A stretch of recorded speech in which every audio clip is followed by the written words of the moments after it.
What's cracking? Welcome to Griffin Bass. He's Griffin, I'm Bass. Before we get you all ready for Michigan State, Minnesota, Michigan, Maryland, and the Detroit Lions and the Minnesota Vikings, got to remind you guys to like and subscribe everywhere you could find us. That'd be on Facebook, Instagram, Twitter, and TikTok. We also got full episodes on YouTube as well as DetroitSportsNation.com. And welcome to another edition of Small Business Friday. Today's spotlight, Tooxie. Valerie, an expat from the UK living in Michigan, found it difficult to find stylish clothing without having to go to mainstream stores. She's always been a fan of boutique shopping from her time in London, so Valerie decided to bring the boutique experience online. All Tooxie merchandise is sourced predominantly from Europe, is made to last, and can be worn over and over again, whether it's everyday casual or dressed up, and even better, at an affordable price. Visit TooxieLLC.com and use the code FIRSTTIME for 20% off your first order. That's Tooxie with an I-E, not a Y. And again, that's TooxieLLC.com. Use the code FIRSTTIME, 2 words, for 20% off your first order. Also, want to give a special shout out to Tyson Gottfredson. Tyson is a lifelong Lions fan in Utah, and sadly, Tyson is suffering from ALS. But that hasn't stopped him from bleeding Honolulu blue. He's a big fan of our coach Dan Campbell, as well as Amon-Ra St. Brown. And just like the rest of us, thanks to Hard Knocks, he's become a big fan of Aiden Hutchinson and Malcolm Rodriguez. He's also a very smart man, because growing up, he would not let his family change the channel when Barry Sanders was on. Like I said, smart man. Tyson, from all of us at Detroit Sports Nation, we're pulling for you, we're praying for you, and we hope you're right. This is our year. Super Bowl, baby. Go Lions. All right, Ryan. Go Tyson. So, Ryan, Michigan State Spartans, Minnesota Golden Gophers. Spartans are looking to bounce back from an ugly trip to Seattle last weekend. And Minnesota, much like a lot of teams so far this year, have not really played anybody, but they've been rolling nonetheless. Number 2 in the nation in total offense behind Ohio State. Number 1 in time of possession. Number 2 in rushing offense. Number 1 in third down conversions. Number 7 in scoring. Number 9 in yards per completion. And number 4 in first downs. And defensively, they're number 2 in the nation in total defense behind James Madison of all schools. Number 4 in scoring D, number 4 in pass D, number 9 in run D, number 1 in third down stops, and they've outscored their opponents so far 149-17. Their opponents, New Mexico State, Western Illinois, and Colorado, and this year Colorado might as well be an FCS team. They have been that bad. But they have looked dominant nonetheless. And worst of all, well, at least for us Spartan fans, they're playing clean football. They've just had 2 turnovers and 10 penalties on the year. So we can't really rely on that too much. At least the turnovers maybe a little bit more when they start to play a real team. But not too many penalties on themselves, which is more of an uphill for our Spartans to find a way to get over whatever last week was and get back into the win column this week. It should be tough. It won't be as tough as last week, I don't think. But Minnesota's played good football so far this year. If you're a Michigan State fan, where you look at like the silver lining and where you think that you can have a reason to win this game, I would assume, is because what Minnesota likes to do is run the ball. They're going to be without Tyler Ottman-Bell, their star wide receiver he's done for the year. And there's not a team that's so pass-heavy anyway. What Michigan State does well, even against Washington, is stop the run, so you hope that they're not able to expose the secondary like Washington was able to do, like we saw, Purdue and Ohio State do going back to last year. And if you're Michigan State, that is what, just kind of how you hope the game plays out, right, is they keep trying to feed Mo Ibrahim, and that you're just able to stop it, and that your offense can play better than what it played against Washington. If Peyton Thorne plays the same, great, but everybody else has to step up. The offensive line has to play better. Berger and Broussard both have to play better. We still don't know the status of Jaden Reed for this. I don't think we know the status for Jacob Slade either, Michigan State's defensive lineman. So you just kind of hope. You hope you can get some of those guys back. But even if you can't, I think this game matches up better than what the Washington game did. But we're still getting, the same amount of love, which isn't much, from, like the sports books in Vegas and stuff. Michigan State, I think they started out as a 1.5-point favorite, and now they are 3-point underdogs. So if you're going to look at that, it probably spells doom for Michigan State. But just from a matchup standpoint, I think Michigan State will match up better with Minnesota than they did with Washington. Excuse me. Yeah, I definitely agree with you. Obviously, the Golden Gophers, their strength is running the football. They've racked up more than 300 yards rushing in all three of their games, led by Mo. Man's got 460-plus yards so far and 7 touchdowns on the season. And I agree. Their strength is our strength. They're running the ball. We're stopping the run. And so, it's the, irresistible force and the immovable object. Something's got to when these two teams play. While they're not prolific through the air, their quarterback, Tanner Morgan, is completing over 70% of his passes so far in the season. He's got over 600 yards so far in the season and 4 scores. But I did the numbers, and they only pass about 18 times a game, so it's really not the focal point of their offense. And like you mentioned, with their stud wide receiver out, it's next man up for them, and their next man up is not all that much. Their next 5 wide receivers have combined for 25 catches so far on the year. So about 5 per receiver. And just to give you guys an idea, our number 2 and number 3 wide receivers, Keon Coleman and Trey Mosley, that's the 2 of them combined so far on the year. They've combined for, I think, 24 catches so far out of those 2. So obviously the passing game is not as big in their offensive scheme. They are very focused on running the football. And if our front 7 does their job, which they didn't really do last week, they do a much better job of it this week, then it plays right into Michigan State's hands, where we should be able, as great as Ibrahim has been throughout his entire career at Minnesota, and it feels like he's been there for about 7 or 8 years now, we should be able to limit his total yardage, his yards per carry, all that stuff. Take advantage of the fact that they're not as prolific through the air and can't take advantage of our weakest point of our team by far, which is our secondary. Yeah, it's also Chris Ottman Bell, not Tyler. Not sure where I got Tyler from, but after I said it didn't sound right, so I just want to make that small correction there. The Minnesota star wide receiver is going to be out. And you said it, the pass rush for Michigan State, the front 7 really, but the pass rush in specific, has to be better to take some of the pressure off that secondary and off those cornerbacks. Because if Minnesota has all day to throw, while they don't have such a great passing attack and it's not the number one thing that they want to do on offense, these are still D1 level kids at receiver, and they're going to be able to get away from the cornerbacks, from the safeties. God forbid they got a linebacker on them. Looking at you, Cal Holiday. Like, they're going to be able to run away from them if the quarterback just has all day back there to throw the ball. So the pass rush certainly has to be better, and the entire defense obviously has to be better. I would like to see more blitzes this week than what we saw last week against Washington. I think especially if they are going to focus on running the ball, they'll probably try to establish the run early. I'm not sure if it's something that Minnesota is going to stick with throughout the entire game. We'll have to wait and see on Saturday, of course. But I would like to see more blitzes to kind of clog some of those running lanes, force Minnesota to pass because it's not what they want to do, and get to the quarterback a couple times, or at least make them make some quick throws, and hopefully you can force some of those turnovers. Minnesota's done a good job, as you alluded to, protecting the ball this year, but they also haven't faced anybody. So hopefully Michigan State is able to give them more of a challenge on defense than what Minnesota's seen so far. And if you're a Michigan State fan, you just hope that the Gophers don't respond well to it. Now, I guess what scares you is if Minnesota does still sit there and have all day to throw, right? And then Michigan State, if they go zone again and they just don't blitz anybody, it'll probably make for easier running lanes for Ibrahim.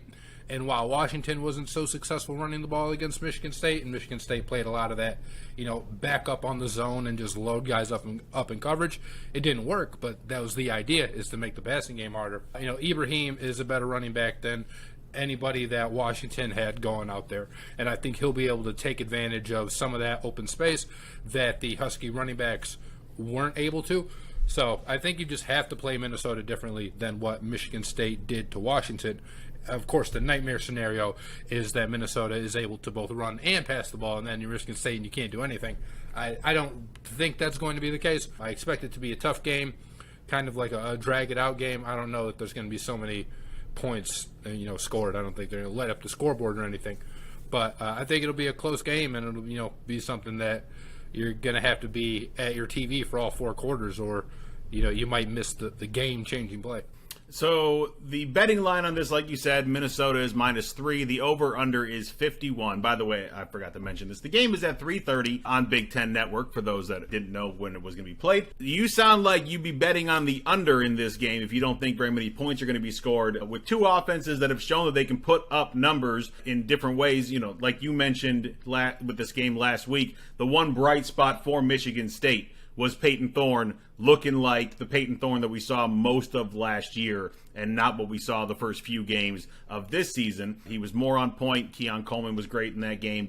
Thorne was connecting with him pretty easily. So you sound like you're not expecting as many points in this game. So you're going to take the under that 51? Yeah, I think. But 51 is still pretty low. But if Michigan State can win like 30-20, which I think they can, then obviously that would be, less than 51 points. You also thought Michigan State could win double digits last week in Seattle. I did, and that did not happen. So, who cares what I think? Maybe just go the opposite. No, as far as the Spartan offense, Minnesota's defense is... The numbers look great, obviously. Again, they played New Mexico State, they played West Illinois, and they played Colorado. So they haven't played a team that is put together offensively like Michigan State is. So Michigan State should be able to get back on track from last week, where really nothing looked good. The running game especially looked terrible. Broussard looked awful, made mistake after mistake, picked the wrong side of Thorne on a handoff, slipped in the end zone for a safety. It didn't look good. Him and Berger have to get back to what we saw the first couple weeks, where they were combining for 170 plus yards and doing the damn thing. So on that side, they need to step it up. We need Thorne to be the Thorne we saw last week, to combine with a prolific running game that we think we have. And if all that comes together, and if Michigan State does indeed shut down the run and do enough against the pass, I agree with you. Michigan State can win this game by double digits. I don't think that's going to happen. I think this is going to be a 3-4 point game. Either way, I'm still not sure if Michigan State wins this thing 31-28 or loses this thing 28-24. It's kind of hard to pick, because I don't know who we're getting in green and white this Saturday. But if Thorne is on his game and the running game is back to being competent, we should win this football game. I think we should win as well, but I thought we should win last week too, and that didn't end up working out. But I think a lot, you're right, does depend on who is playing for Michigan State. The offense is, much less deadly when Jaden Reed isn't playing. And the defense, of course, isn't as good when Jacob Slade isn't playing. Now, obviously, right, Minnesota's without their top wide receiver as well. So it's not like, Michigan State had all these injuries, which is why, they're not going to win this game. Both teams are dealing with injuries, but it's really just a matter of if any of these guys can suit up to play. We know Autman Bell is not going to play, but some of the other guys we're not so sure of. And if Michigan State can get anybody back, really, it would go a long way in helping them, get back on track. Another Mel Tucker stat for Michigan State, though, which might make Spartan fans feel better, is Mel Tucker is 5-2, coming off of a loss when he's been the coach at Michigan State. And in 6 of those 7 games, Michigan State has been the underdog. And Michigan State is obviously, again, won 5 of the 7 games. So if you are looking for something to kind of boost your spirits, there you go. Yeah, and, don't take too much away from last week. We have lost, I think, 13 straight Pac-10, Pac-12 road games. Michigan State just does not seem to do well west of the Rockies, and it played out again last week. It would be nice this week if we could hear Jacoby Windman's name called a couple times. That means the defense is doing its job. So let's get to picks and over-unders. So over-under first, Peyton Thorne, 230 yards. Ooh, over. I agree. 2.5 touchdowns. Under. Think it's just 2? Yeah. All right. B&B, 140 combined yards. I'll go under. Ooh, no faith. I'm going to go over. And 1.5 touchdowns for Berger and Broussard combined. Over. There we go. All right, same here. Coleman Mosley, 10.5 catches. Over. I don't know who else Peyton Thorne's going to throw to if Reed isn't there. Right? Well, we did get some tight end play in there, so maybe that'll start getting involved. But, all right, and then 1.5 touchdowns. Under. I think a tight end will catch one. Maybe, Broussard gets a, whoever. And anybody but one of those guys. I think they'll get one between them. But. All right, and then the defense, 2.5 sacks. Over.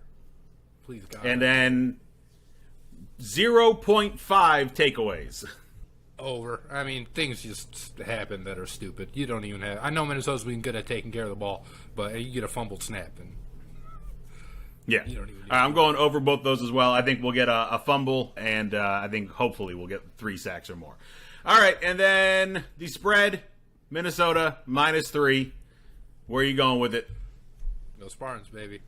Yes, sir. All right, let's move on to the Michigan Wolverines, who are finally facing a real opponent. They are hosting the Maryland Terrapins. Michigan is a 17-point favorite. The over-under is 64.5. This will be big noon on Fox. So, like I said, first real team, quote-unquote, that Michigan has faced this year. However, Maryland last week barely survived an upset bid by SMU, 34-27. But they are bringing an offense that Michigan definitely has not seen so far this year. Talia Tagovailoa has been balling, over 70% completion. He's throwing for yards and yards and yards. They have a running game to join that passing attack. They returned all 5 starting offensive linemen. They are coming in ready for the Michigan Wolverines. Is Maryland pulling off the upset? No. No, they're not. No, I don't think so either. Their offense is obviously good, but their defense is so bad, and just traditionally, if these aren't the types of games they win, I heard a stat earlier where Maryland plays the top teams in the Big Ten. I think it's Michigan, Ohio State, Michigan State, Penn State, and Iowa. And on average, Maryland loses those games by 33 points or something, 32 points maybe. And then they can beat up on the other guys, Indiana, Illinois, Northwestern, Nebraska, whoever. They can win those games, but whenever they go up against any of the marquee Big Ten teams, they just always get their doors blown off. And I think for Harbaugh's tenure at Michigan, they've never beaten Maryland by less than 21 points. So it's just not a recipe that has typically worked well for Maryland. And this isn't their first year that they've had a good offense. I just don't think their defense can keep up at all with what Michigan is doing. And while Michigan's defense has been untested and Maryland's going to be the best offense that they faced so far, obviously the same's true on the other end. Maryland's offense hasn't been tested by a real defense either. And now they are going up against Michigan, who might have one of the better defenses in the country. They certainly fly to the ball and get to the quarterback a whole heck of a lot in these first 3 games that they've played against nobody. So I think it will be interesting. But there's something really interesting about it is Maryland started off, I think, as a 17-point underdog. And that was kind of surprising for how low it was. I think most people thought it'd be 20, 21, something like that. And a lot of people have bet on Michigan, and then the line still hasn't moved. It's still standing pat there with Maryland at 17. So maybe Vegas doesn't think Michigan's quite as good as that number 4 ranking that they have next to them. So that might be, that might give you a little hint that they think Maryland can stay in this game. But other than that, I don't really see a reason why Maryland would be able to hang around, within and make it respectable, right? 2 scores or something. I just don't see it. Yeah, so, for whatever it's worth, the Terrapins have only won once over the Wolverines in program history. That was at the end of the Brady Hoke era. Last year, Michigan absolutely dismantled Maryland 59-18. This year, though, Talia is completing over 77% of his passes. He has got receiving weapons. Rakim Jarrett, Jashawn Jones, Jacob Copeland. He's got a couple of really good tight ends in Corey Dyches and C.J.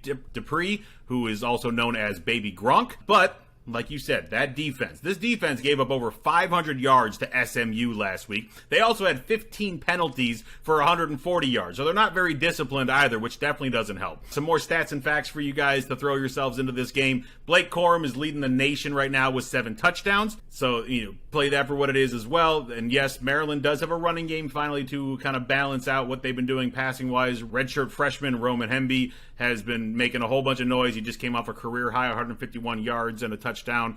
So they do have some balance there as well. But, yeah, I'm with you as far as their defense just not being able to hang with the Michigan offense. This one, there's going to be a lot of points put up in this one. Look, I just read to you what they did to him last year, 59-18. That was with Cade throwing the ball, kind of, sort of, for Michigan. So I think with JJ at the helm, and actually in a football game, this Michigan squad can put up 60-plus points on this Maryland team unless the defense, finds a way to get some turnovers, some mistakes made by Michigan, which you really wouldn't expect too many of those to happen.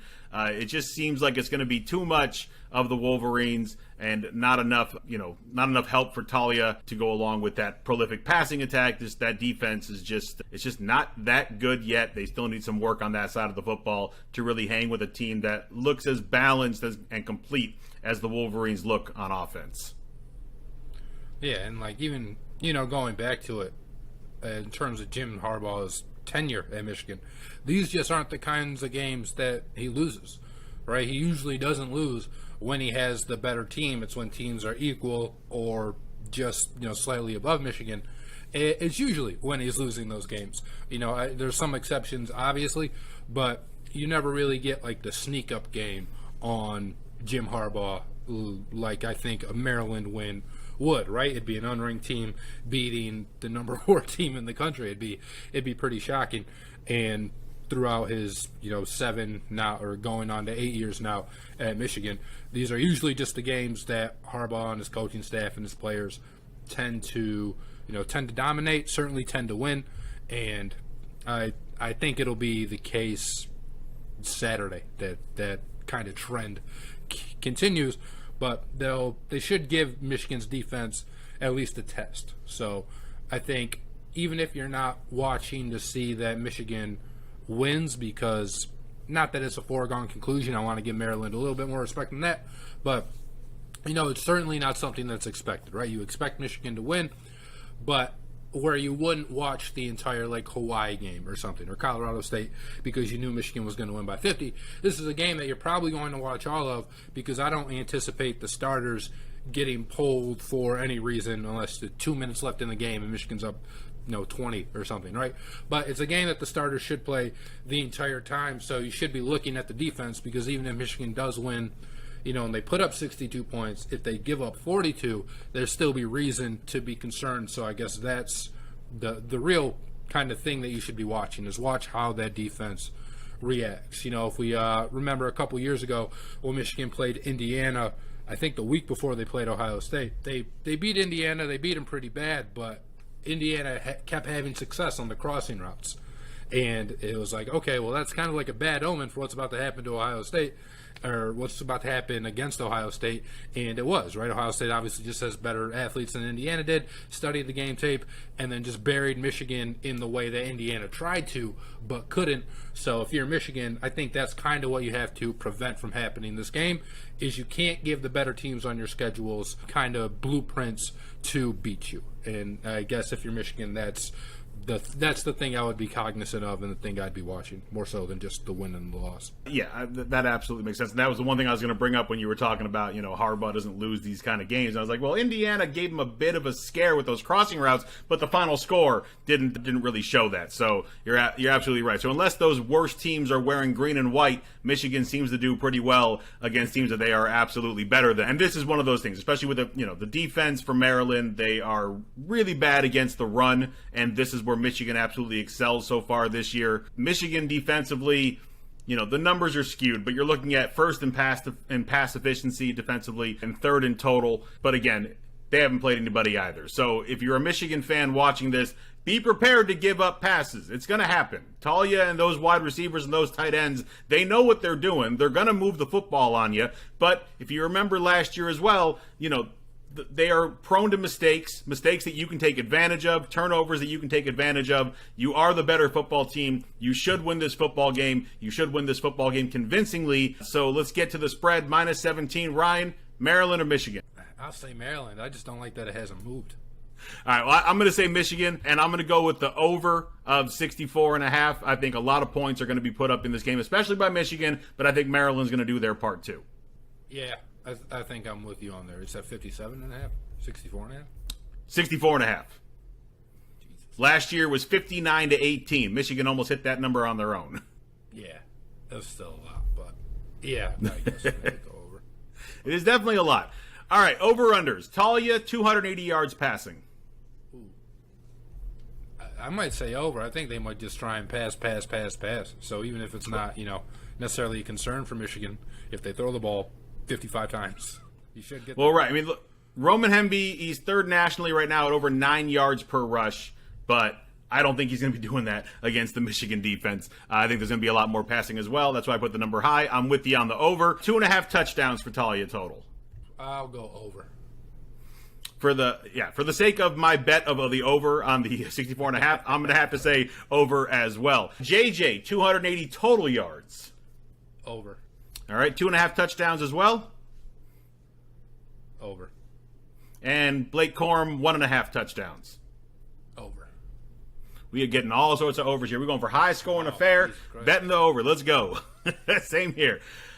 All right, let's move on to the professionals, because our team actually kind of looks professional for once. The Detroit Lions, traveling, first road game, going to Minnesota, taking on the Vikings, 5.5-point dogs, 53.5 is the over-under. Ryan, there's been one team that both the Lions and the Vikings have faced that is similar. That would be the Philadelphia Eagles. The Vikings did not look good in that first half against Philadelphia. Philadelphia threw up all of their 24 points in that first half. Looked a lot better in the second half. Philadelphia might have taken their foot off the gas a little bit in that second half, but they're not taking their foot off the entire half. So you got to give some credit to the Vikings defense for slowing down what Philadelphia was doing and what was working so well in that first half. Nonetheless, they beat the Vikings worse than they beat us. Vikings only put up one touchdown.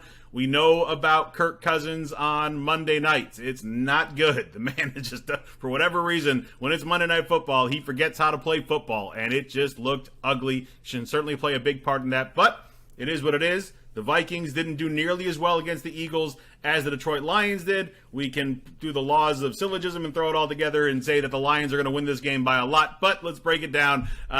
What'd you take away from what you saw from the Vikings and Eagles on Monday night, and how do you think it plays out for our Detroit Lions? Well, I mean, Kirk Cousins was obviously super bad on Monday night, but the good news for Kirk Cousins is this game is Sunday at 1 o'clock when he turns into borderline Hall of Famer, top 10 all-time passing Kirk Cousins. So, I mean, obviously it doesn't bode well for the Lions. I think the Eagles are better than the Lions. Not only did they beat them, the final score was probably a little bit nicer to the Lions than what it should have been in that first game against the Eagles. This game, I do see it being back and forth. I do see it being tough. I don't think either team is going to blow out the other, and I think each team can give the other just fits in what they want to do. I think the Lions should be able to run the ball effectively against the Minnesota Vikings, and the Vikings with the pass catching threats that they do have, it still concerns me. I know Jeff Okuda's looked good so far, but now you're going up against maybe the best wide receiver in the NFL in Justin Jefferson, who is fantastic, and obviously is looking to make up for not having a very big day on Monday night, which none of the Vikings did.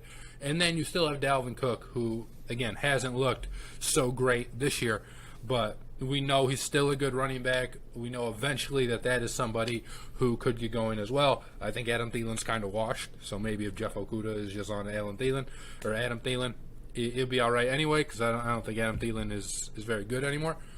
I see the Lions having success against the Vikings, and I can see the Vikings having success against the Lions. It's a divisional rival. The Lions' first road game this year, going to Minnesota, so that's probably giving Minnesota a little bit of a boost there. They're favored by just under a touchdown, and I think it should be closer than that. I think it'll be kind of within that touchdown spread that they have going on. But it's a game I'm excited to see. The Vikings pass rush here's what kind of gives me hope for the Lions, right? You look at Lions-Vikings games in the past, and there's been games where the Vikings have had like 10 sacks. One, the Lions' offensive line is way better than it's ever been during those times, and I think the Vikings' pass rush is worse than it has been during those times. So we're used to see guys under pressure literally all the time. I don't think you will get that in this game, and I think it'll be a breath of fresh air for the Lions, and that's kind of what I'm most excited about, and what gives me the most hope for the Lions is I think they can finally negate that one thing that seems like it's haunted them against the Vikings for the last 7-8 years. Yeah, so many points you touched on that I got to touch back on as well. I'm sorry. One of which, Justin Jefferson. In the 4 games against Detroit, he's got 30 catches for 500-plus yards. He just knows how to run against the Lions and make big catches for big yardages. Definitely something you brought up that we talked about with the Lions and their ability to run the ball. Both Green Bay and Philadelphia kind of had their way on the ground against the Vikings defense. The Packers, while losing that game, were over 6 yards a carry in the opener. Obviously, Jalen Hurts makes it difficult for any defense, obviously, so those running numbers are going to look even better when your quarterback gets a chunk of them as well. But there is room there for Swift to take advantage of this Vikings D. You talked about, Vikings and their defensive line and the problems they give the Lions. It's going to come down to that. Penei Sewell, Taylor Decker, they got to do their jobs. They're going up against Darius Smith and Daniel Hunter. If the O-line wins, Goff usually looks pretty sound. If the D-line wins, Goff gets rattled and he throws picks. And so I'm saying right now, that's a place to look at in this game as far as impact. Watch what's happening on those ends when we're getting pressure on Goff. Because if they get pressure, Goff's going to throw into traffic and the ball is going to be picked off too many times and the Lions are going to end up losing this football game. But if they are able to keep the pocket clean, Goff will have time, and our wide receivers, he's been able to get them, some yardage, and, when he's able to throw correctly and on the right point, the wide receivers have done a good job of making the catches and getting yards out of them, expecting, obviously Amon-Ra St. Brown to take advantage of that situation. You brought up something with Adam Thielen and Jeff Acuda. I'm looking at the injury report, and I still don't know what's happening with Amani. If Amani's playing, that's where Acuda's going to be, obviously. If Amani's not playing, Jeff Acuda's on Justin Jefferson. And here's your first real test. Look, he did a great job. Yeah, right. He did a great job against Devontae Smith and the Eagles. He did a fantastic job there, but the focal point wasn't Smith. It was obviously A.J. Brown. If it's Acuda on Jefferson, we all know that who the focal point is going to be going through the air, and it's going to be Jefferson. We're going to see real quickly how healthy and how good and how back to normal Jeff Acuda is when he has to deal with one of the best wide receivers in all of football. So it's going to be interesting to see if Amani Oruwariye is going to be back in this game or not. He has not practiced so much this week, and is one of the many Lions that's been having issues. There's a bunch on this list as far as injuries. From Aiden Hutchinson, we saw his thigh get wrapped up at the end of last week. Jonah Jackson, still not much. DeAndre Swift with an ankle, didn't really participate much, but I'm expecting him to play. TJ Hawkinson, some issues there with his hip. Frank Ragnow with his foot. So there are some injuries to pay attention to, but so far the Lions have pretty much weathered the storm with the injury reports. They gave the Eagles everything they could handle before falling there and had a great win last week when we were talking again about a piecemeal offensive line that went up against Washington and got the job done. Yeah, with the offensive line, I guess you just hope if guys are still out, right? Ragnow, Vaitai, and Jonah Jackson. Like, if those guys are still out or not playing, you hope you can kind of get that same Herculean effort that you got last week. And just because it happened last week does not mean it's going to happen this week, especially when you are throwing, backups in. We had Dan Skipper, obviously a practice squad guy. And my thought would be, if that's the type of guy who's capable of putting 2 good weeks in a row on an offensive line, you probably wouldn't have been on the practice squad all these years. But I guess we'll see. I hope that the offensive line can obviously get back together, but that is just what it is, right? It's a hope. It's not. We don't know anything yet. We'll probably know more today when the injury report comes out. This video is going to be, we're talking to you guys at like 12, probably close to like 12:45ish right now, and I think the injury report comes out at 4. So check in 3 hours, you'll probably have a better idea of who's playing in the game.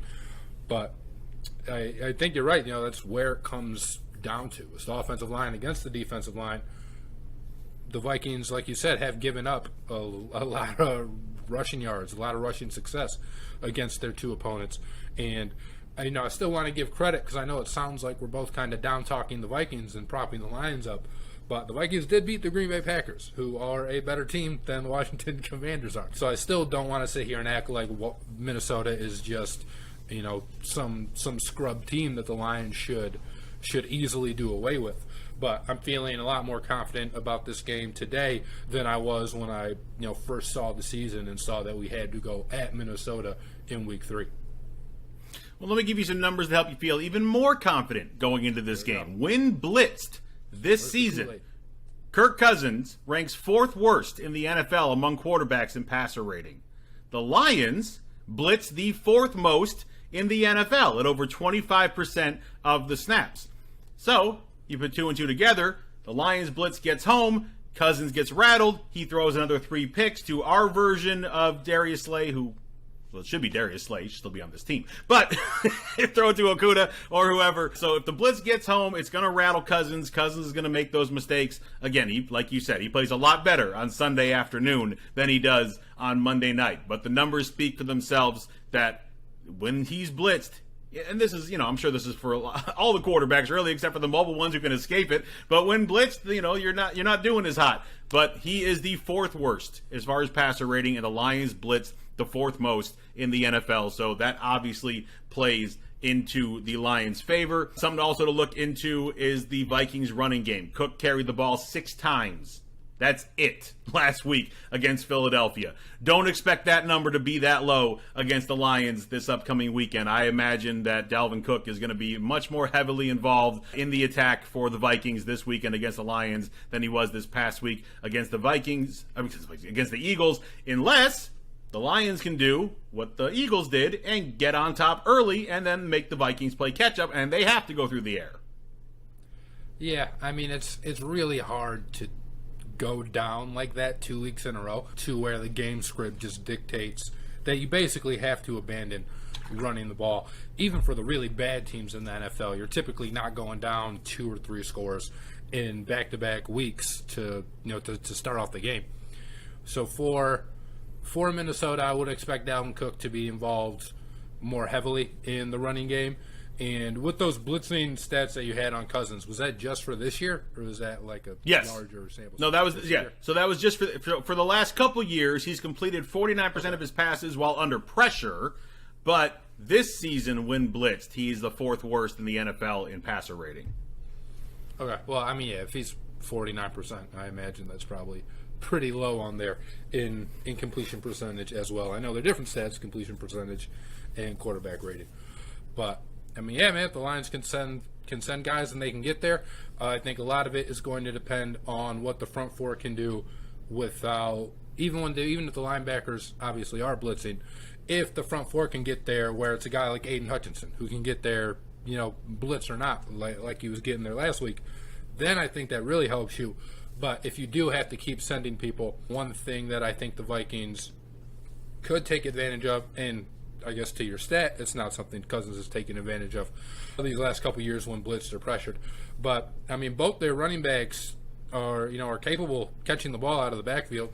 So if you're sending usually your linebackers on a blitz, that should leave up some space in that short passing game where you could dump it off to Cook or Madison.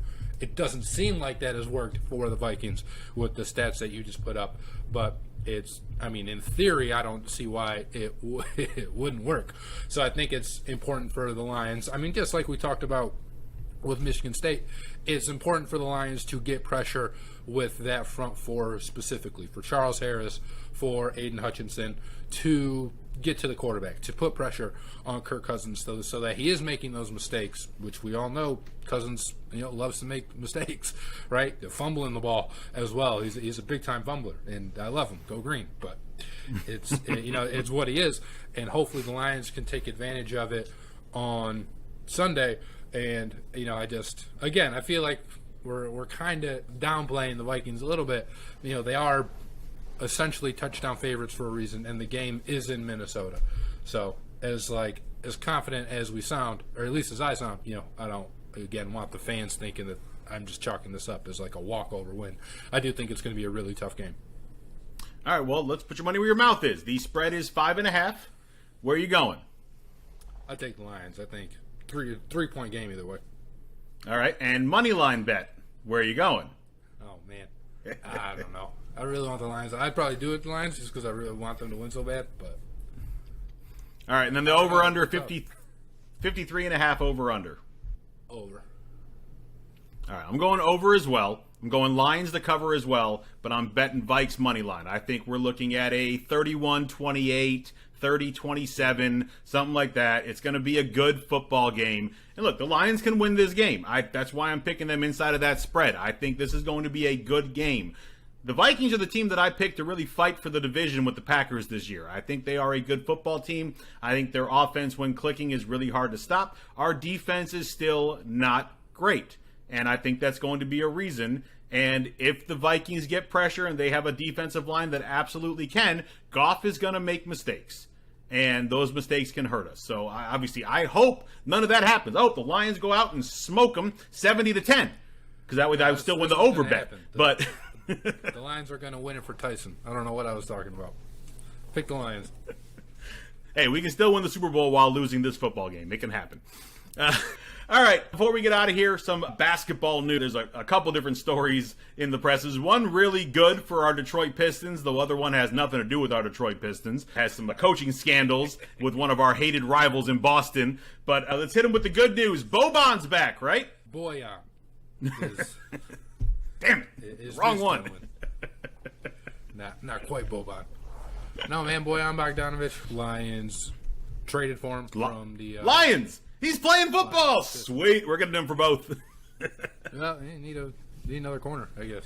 O'Reilly is still about to be out.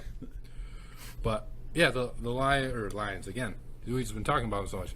The Pistons, got them from the Utah Jazz. They traded away Kelly Olynyk and Saban Lee, and I think what this obviously just goes to show real quick is the Pistons are putting a huge emphasis on shooting. So last year, the Pistons had 3 guys who shot over 38% from 3. It was really 4, but one of the guys, Justin Robinson, played in like 4 or 5 games. So we're going to throw him out. Mm-hmm. But last year, in terms of 3-point percentage, they had Isaiah Livers, who still played in 20 games, but he's going to be a big part of the team this year, obviously. Corey Joseph, Rodney McGruder, and then the aforementioned Justin Robinson. Not only did the Pistons bring back Livers, Joseph, and McGruder, they went and got Alec Burks, who shot 40% from 3 last year, 41% in the 2 years before that. And then today, they went out and they traded for Boyan, who shot 38% from 3 last year, 39 the year before, 41 before that, 42 before that, 40 before that. So they're putting a huge emphasis on shooting. Last year as a team, they just weren't very good. We mentioned 3 guys over 38%. There's 30 teams in the NBA. The Pistons were 29th in 3-point percentage. So it's nice to see that they have such an emphasis on shooting because of the guys that they went and got in the draft. Cade Cunningham is a playmaker. He wasn't able to make as many plays last year because his teammates kept missing shots. And, you got Jaden Ivey as well, who is a score-first guard, but he's somebody who could still dish it out. He's somebody who can still make plays. And I think, Ivey's playmaking might have even been stifled a little bit by just what, Purdue was doing. So I really love it from that angle, the Pistons getting more shooting. And, they traded backup, kind of rotational center, and a guard who's, kind of fluctuating between here and the G League for a guy who's going to start at, the small forward position. So I really liked it. I really thought it was a shrewd move and just a way for the Pistons to improve the team. I'm a big fan as well. I've liked Boyan everywhere he's gone. I've always enjoyed his game and liked him as a shooter. And it's one of the things I've been screaming at the Pistons about for 10 years now, 12 years now, is, we need shooters. We had all this great talent down low that we didn't do anything with because there was no help on the perimeter around these guys that were, we got one of the greatest rebounders of all time. We couldn't win a damn thing with them because we had no scoring ability and no outside shooting ability. I've been screaming this for a decade. Thank you, Mr. Weaver, because you've actually done something that I've been wholeheartedly for a long time. And like I said, always like Bojan's game. I'm glad that he's going to be in a Pistons jersey. I like Kelly Olynyk. He's just one of those do dirt guys that's kind of do everything to kind of help your team win. Sometimes clean, most of the time dirty. Kevin Love's shoulder is popping as we speak, but I will, Saban Lee, we didn't really get to see much, obviously, like you said, bouncing back and forth. Don't know what he's going to become. It might have been a big loss. We have no idea. Olynyk, obviously not a big loss, but it's nice to have those guys that are going to do everything to help your team win. But having a skill like Bojan in there in the starting lineup at small forward is going to pay dividends for these Pistons, these very young Pistons that should only get better moving forward. So this is all good things for Detroit. Happy to hear it. Happy to report on it. Much better story for our Pistons than Ime Udoka and the Boston. But all I'm going to say is let that man live. Man, I need some more investigative reporting from that. Yeah, I mean... It sounds like something super scandalous, and I want to know what. It sounds like more serious than what they've said so far. I'm thinking the serious thing is that the woman was married, is what I'm thinking here. That the woman that he was, even though it was consensual... there's HR rules here with hierarchy and consensual or not. There's rules involved with as far as you can feel coerced because you're with a boss, whatever it may be. Was this woman married? We know that Ime Udoka was not married to Nia Long. They're together. They were engaged. They have children, but not married. But cheating's cheating. It doesn't matter if you're married or dating someone. But. To suspend someone for the whole year, I mean, Jesus, Deshaun Watson did what he did to 25-plus women. He ain't even getting a whole year in the NFL. But Ime Udoka is getting a whole year out of Boston. It might be more than that. Yeah, and I mean, there's, just theories out there, I guess, that, like, maybe it was, like, a higher-ups, like someone higher than Udoka's, like, maybe one of their wives or something. So I have no idea. But is Stevens married? I'm going to need a little bit more, probably. Yeah, I'm going to need a little bit more information on on exactly what's happened. But it's insane, and honestly, like, for what it could mean for the Celtics, because we don't know so many of the details, of course, of, like, the actual situation. Just what it could mean for the Celtics. I mean, this guy, in his first year coaching, brought the Celtics to the NBA Finals. He looked like he was already one of the best coaches in the NBA. And now you're not going to have him, and you don't really have a staff that has a lot of head coaching experience. I know Frank Vogel's on the staff, but he's not even going to be the guy that is taking over like the interim job. So, if you're a fan of another team in the East who's a contender, the Bucks, the Sixers, the Nets, the Pistons with Bojan, like if you're one of those teams, you're going to be looking at the Celtics like, they're a little bit of a wounded animal now, when last year was the team that won the Eastern Conference, and they were kind of the team to beat. But if you're one of those teams that's also really, like, gunning for that finals berth, you have to be happy about it because I think the Celtics are just going to be a worse team without Udoka leading the charge. Yeah, it's definitely going to be interesting to pay attention to. We obviously will be, and we'll report on it when we have more information. We don't want to speculate. All we know is the same stuff that you guys know. What we've been told is that it was a consensual relationship, but he was, we don't even know for sure if him and Nia's relationship was already done. I haven't heard anything to suggest that it was, but we don't know. The Nia Long part, I love it. So, well, hey, you seen Friday? Yeah, Friday, The Fresh Prince. I'm just saying.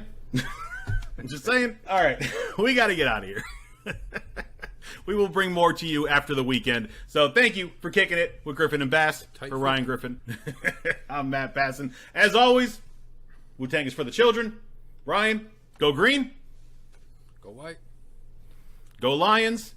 Tyson, I'm pulling for you. Super Bowl this year, baby. It's our year. We'll see y'all after the weekend. Starts with the Vikings. Hey, Ryan Griffin here. Thank you so much for watching today's episode of Griffin and Bass. Be sure to give us your thoughts in the comments below.